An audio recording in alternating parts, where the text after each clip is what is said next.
और यूक्रेन की जंग में नॉर्थ कोरिया के हथियार तबाही मचा रहे हैं। किम जोंग ने रूस को जो पुराने हथियार दिए हैं वो बेहद घातक साबित हो रहे हैं। यूक्रेन की फ्रंट लाइन पर किम जोंग से मिले हथियारों को रूस के सैनिक इस्तेमाल कर रहे हैं।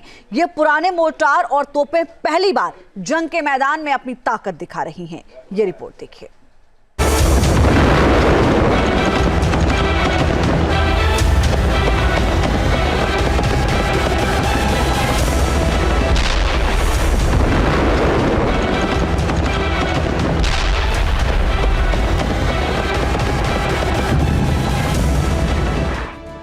यूक्रेन को तबाह कर रही किम जोंग की तोप।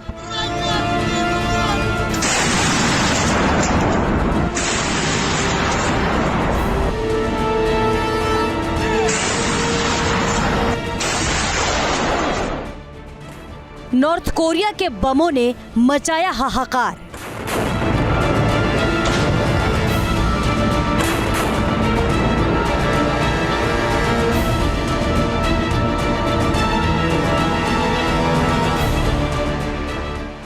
पुतिन की सेना, किम के हथियार, तबाही बेशुमार।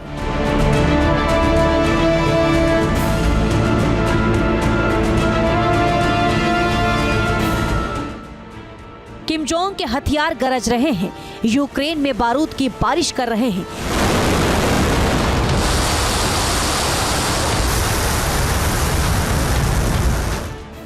जेलेंस्की की सेना के फ्रंट लाइन पर किम जोंग के मोर्टार और बम काल बनकर तबाही मचा रहे हैं।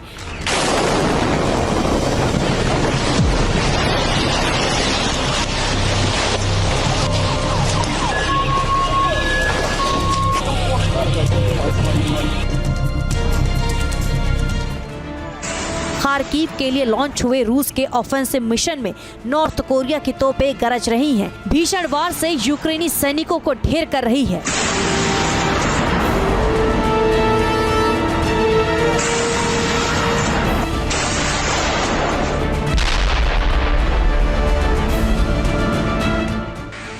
ड्रोन और मिसाइल हमलों से तबाही मचाने वाला रूस किम जोंग के दशक को पुराने हथियारों से यूक्रेन को बर्बाद कर रहा है।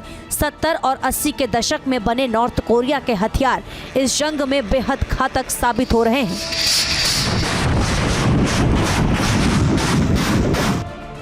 जब जंग एक दूसरे के देश के अंदर लंबी दूरी के मॉडर्न हथियारों से बम बरसाने वाली हो रही हो, उस वक्त में पुराने हथियार कितने कारगर हैं ये भी आपको बताएंगे।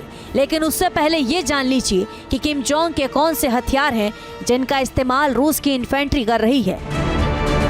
नॉर्थ कोरिया ने रूस को 60 mm के मोर्टार शेल दिए हैं। 140 mm के मोर्टार शेल्स को भी वॉर फ्रंट पर पहुंचाए हैं।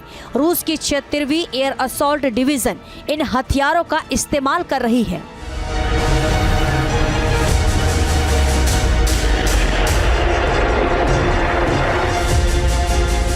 किम जोंग के देश में ये मोर्टार 1981 में बनाया गया था और इन हथियारों का इस्तेमाल पहली बार जंग के मैदान में हो रहा है।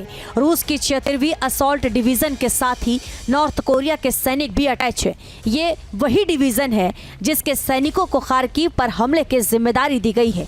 खार्किव से करीब 70 किलोमीटर दूर रूस की इन्फेंट्री मौजूद है और यूक्रेनी फ्रंट लाइन पर भीषण बमबारी कर रही है।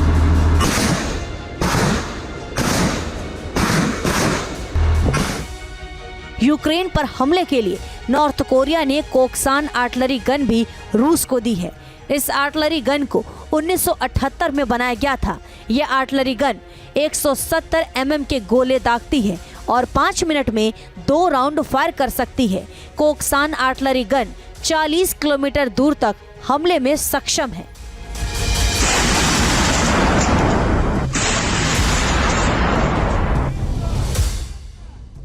अब ये भी जान लीजिए कि ये बेहद पुराने हो चुके हथियार रूस के कितने काम आ रहे हैं। दरअसल रूस की इन्फेंट्री को इस जंग में भारी नुकसान हो चुका है। उसकी तोपें और टैंक ध्वस्त हुए हैं। यूक्रेन दावा करता है कि उसने रूस के 5000 से ज्यादा टैंक तबाह किए हैं, जबकि सैकड़ों आर्टिलरी पोजीशन को भी तबाह करने का दावा जेलेंस्की करते रहे हैं। ऐसे में नॉर्थ कोरिया के पुराने हथियार रूस की इन्फेंट्री को ताकत दे रहे हैं। इन हथियारों के तबाह होने से भी रूस को कोई खास फर्क नहीं पड़ता, इसलिए मोर्चे पर ये हथियार भेजे गए हैं।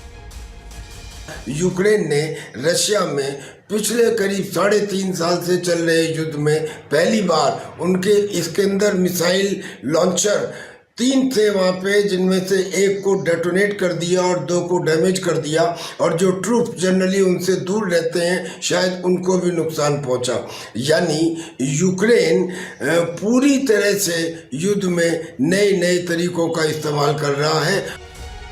यूक्रेन जंग में नॉर्थ कोरिया ही एकमात्र देश है जो रूस की तरफ से सीधे तौर पर युद्ध में शामिल हुआ है।